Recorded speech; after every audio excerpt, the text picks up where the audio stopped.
Good morning, everybody. It's Eric here at Peachtree Classic Cars, and I've got this really cool 1958 Dodge D200 pickup truck. And I went ahead and turned the lights on to show that they work. Also, when you hit the bright switch, one of the brights is out, I think this one, and the other bright works. So, also the horn works, and it has a secret horn. I'll show you guys that here. And what I thought was, let me just go ahead and walk around here now and show you guys that the lights are on. Now notice it has matching plates from Texas that say 1953 on them, and I'm speculating that that is, make sure the vehicle's in the on position for the signals to work. You got the old school turn signal. Okay, so we got two brights here. It looks like that bulb is out. And then just real quick, show you that the turn signal's working, which is awesome. It's rare to have such an old vehicle with turn signals. And then, of course, I showed you guys the front one already. And then here's the rear one. There it goes. So, I don't have a lot of history on this truck. I bought it from a local retail shop, and they had it parked inside for years. The guy who owns the retail shop's last name is Gibson, and so he saw this truck in Texas years ago, bought it up because it said Gibson on it, and he said, I didn't even really know what it was at the time, but it is basically a Power Wagon clone. Somebody has years ago, it looks like a very long time ago, put a different front end underneath it.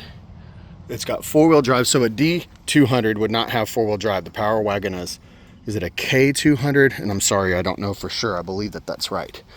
But it's got the locking Warren hubs on it. I even have the extra tires that go in the back to make it a dually.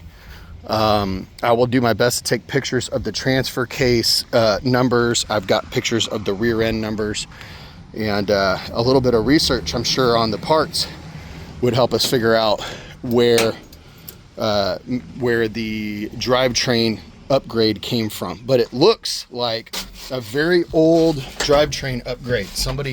This looks like a very old build. And in fact, one thing I did on this truck, and we'll see when we get to the outside. Oh, I said I didn't want to forget the horn. So here's a horn button.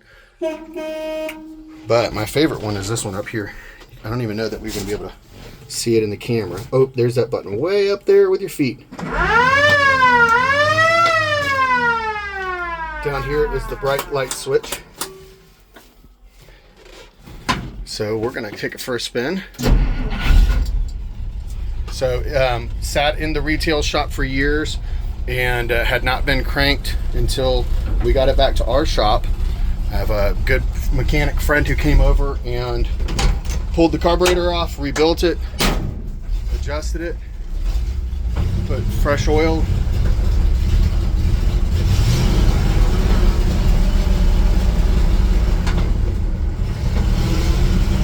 And of course the gearing's really low, and I'm holding it with I'm holding the camera with one hand, so I gotta get up.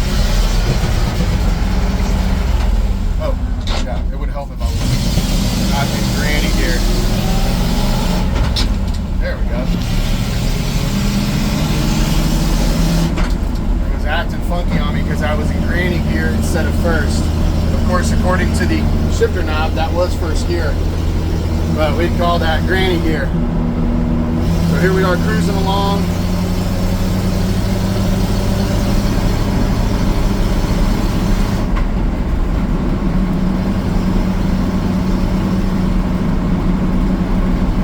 It steers super easy. It's got a power steering upgrade. I'll show you that when we get down here to the cul-de-sac. Turn around with one hand. So I haven't, to be honest, put a lot of miles on this truck. This is kind of fresh out of the garage, quickie tune-up, and back on the road. Let's see if we got synchronizers in there. Yeah, going down to third gear. Okay, check this out. So easy to turn.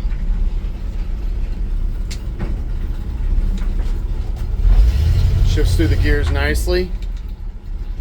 E-brake. Flips up.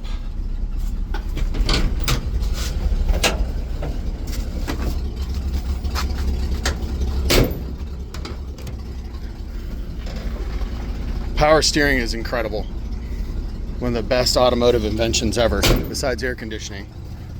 All right, so let me see if I can do this. I don't know that I'm gonna be able to do this with one hand, but I'm gonna try. Underneath the G is the primary. That'll help pop it up. And then right kind of underneath the D, there's a little secondary right here. Come on, baby.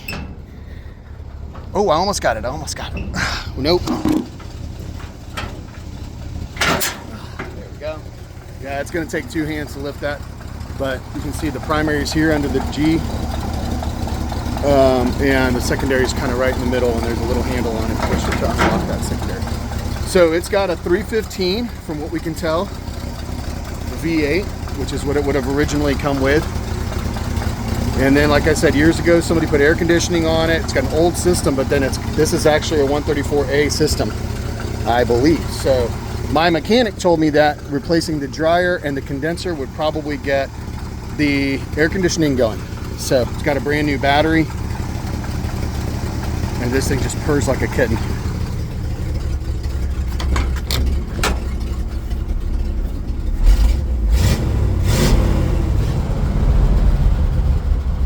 And I guess those are LEDs, so you're kind of seeing them blink. That may not be helpful, but the water temperature's going up.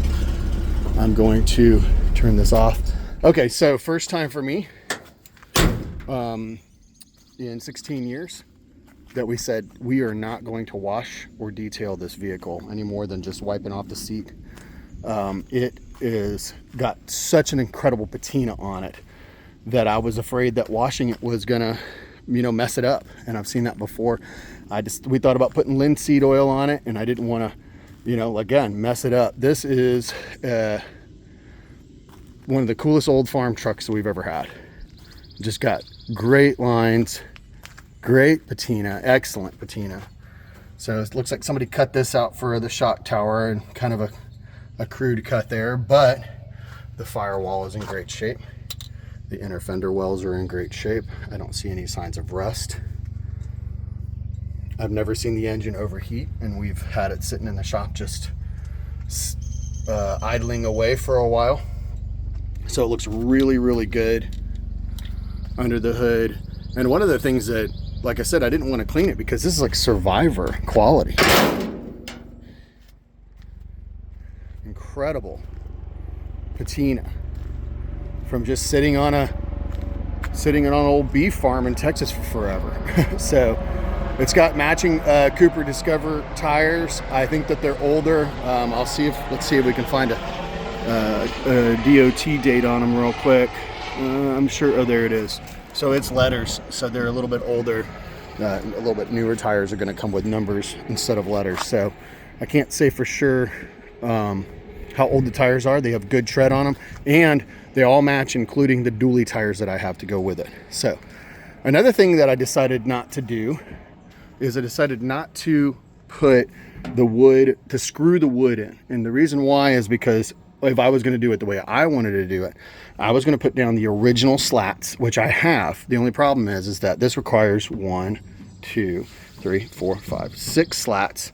And I've got 4 good ones, a 5th one that's kind of broken, and then a 6th one that's completely broken.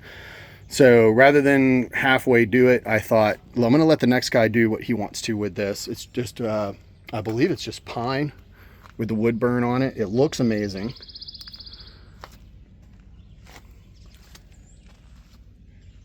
And though it has a very consistent rusty look to it from bumper to bumper, this is a very minimal rusty truck. Inside, somebody recovered the seat years ago, and inside the cab corners are in great shape. I don't see any signs of rust. Headliner looks good. Let's see if our light works. Maybe I need to turn the key on first. We'll double check that. Nope. Okay, light's not working there. The only thing that I did to it is I ordered a original rubber floor mat to go in. So this is a brand new rubber floor mat. I put this in. I did my best to cut it as close as I could. Old gun handle here for the 4-wheel drive shifter. I went underneath it. The transfer case looks great. Everything looks like it's gonna work. I have not put it in 4-wheel drive because I don't know how. I know that might sound silly, but I don't know how, and I really just wanted to let it go to the next guy and let them mess with that. So again, bottoms of the doors, crusty, a little surface crusty, but not rusty. Cab corners, original. This to me is what the value is, and quite frankly, if I had the budget, what I would do is I would take this truck body and I would put a Hemi underneath it, 5.7 liter. I think this would be really, really cool to leave 100% original looking as much as possible, but underneath it, put a Cummins diesel or put a Hemi under it, to modernize it and keep it old school looking. Other than that, if I had the money, that's what I would do with this truck, because the body on this is so survivor quality. Look at this. Look at these cab corners. I mean, it's just incredible. Glove box, present. Air conditioner does not turn on at all. I've tried flipping it on and off. It does not turn on. Like I said, the headliner looks great.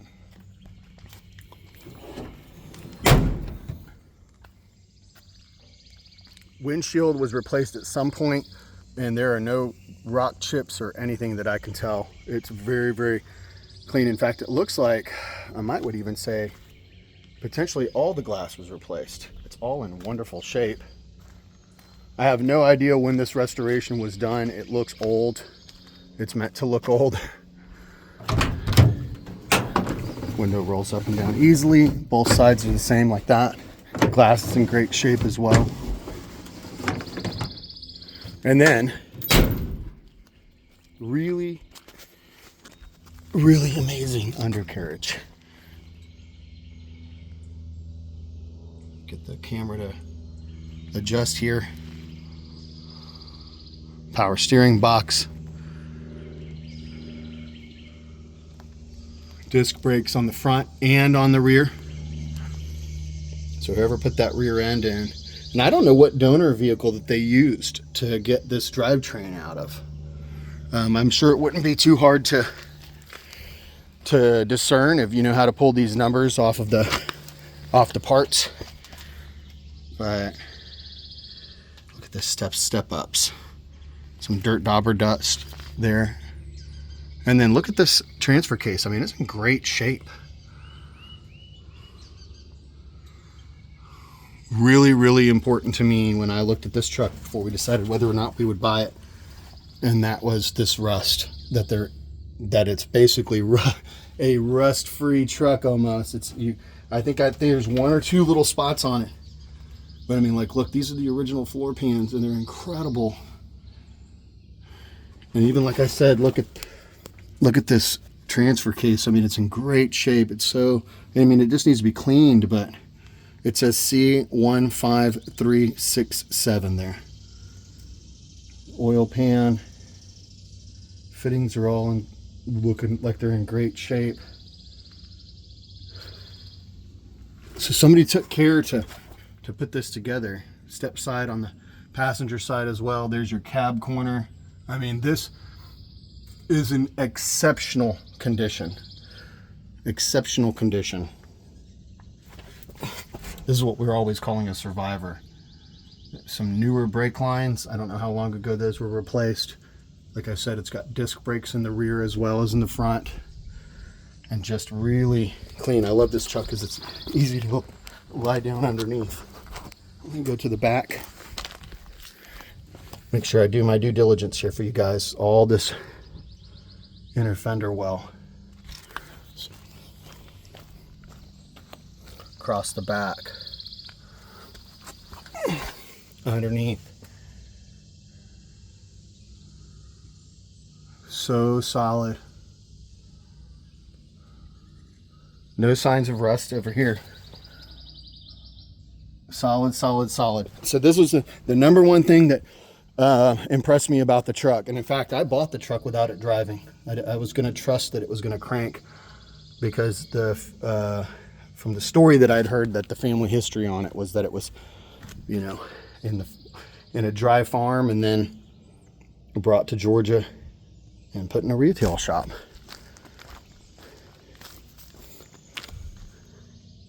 So yeah, I'm blown away by, this is what made me, like I said, this is what made me say I'll take it, and I didn't even drive it, and that's also very rare for me.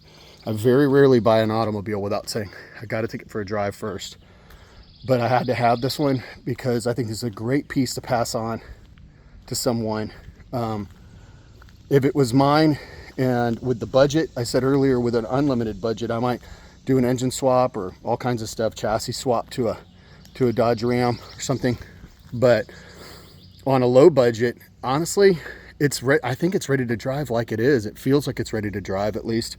It drives good, it shifts through the gears good, the brakes stop good. It's got power steering, the lights all work. It just needs to be registered, tagged, and driven and enjoyed. So I've gone a little long-winded on this, and I was a chatty Cathy through the video, but I hope that you guys will appreciate what this is, because they're pretty rare. And to find something in this particular condition, basically being an old original Survivor, is just a really, really beautiful thing. So PeachTreeClassicCars.com. My phone number's there. Please give me a call. My name's Eric. I look forward to hearing from you.